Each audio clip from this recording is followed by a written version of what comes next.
হরতালে বন্দরে কমেছে পণ্য আমদানি।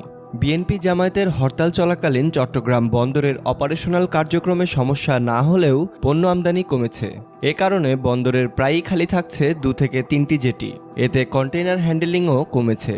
ব্যবসায়ীরা বলছেন, নগরীতে গণপরিবহন চলছে, দূরপাল্লার বাসও চট্টগ্রাম থেকে ছেড়ে যাচ্ছে। কিন্তু ট্রাক, কাভার্ড ভ্যান মালিকরা নিরাপত্তাহীনতায় পণ্যবাহী গাড়ি মহাসড়কে কম চালাচ্ছেন। সেটার প্রভাব পড়েছে বন্দরের পণ্য পরিবহনে।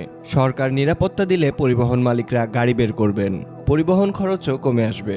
চট্টগ্রাম বন্দরের পণ্য পরিবহন ও জাহাজীকরণের গত বুধবার থেকে গত সোমবার পর্যন্ত 5 দিনের তথ্য বিশ্লেষণ করলে দেখা যায়, 15 নভেম্বর বুধবার চট্টগ্রাম বন্দরে কন্টেইনার ডেলিভারি হয়েছে 2990 TEUS। পরের দিন বৃহস্পতিবার 792 TEUS বেড়ে 3782 TEUS কন্টেইনার ডেলিভারি হয়। শুক্রবারের ডেলিভারি হয় 1922 TEUS, আর শনিবার 2889 TEUS।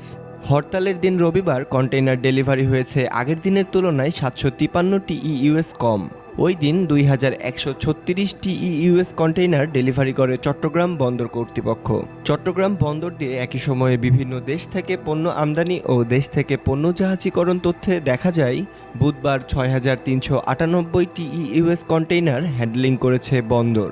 পরের দিন বৃহস্পতিবার 7902 TEUS কন্টেইনার হ্যান্ডলিং হয়েছে। কিন্তু শুক্রবার কন্টেইনার হ্যান্ডলিং অর্ধেকেই নেমে আসে। ওই দিন 3673 TEUS কন্টেইনার হ্যান্ডলিং হয়েছে, কমেছে 4229 TEUS। শনিবারে বেড়েছে কন্টেইনার হ্যান্ডলিং। ওই দিন 7104 TEUS বেড়ে 10777 TEUS কন্টেইনার হ্যান্ডলিং করেছে চট্টগ্রাম বন্দর।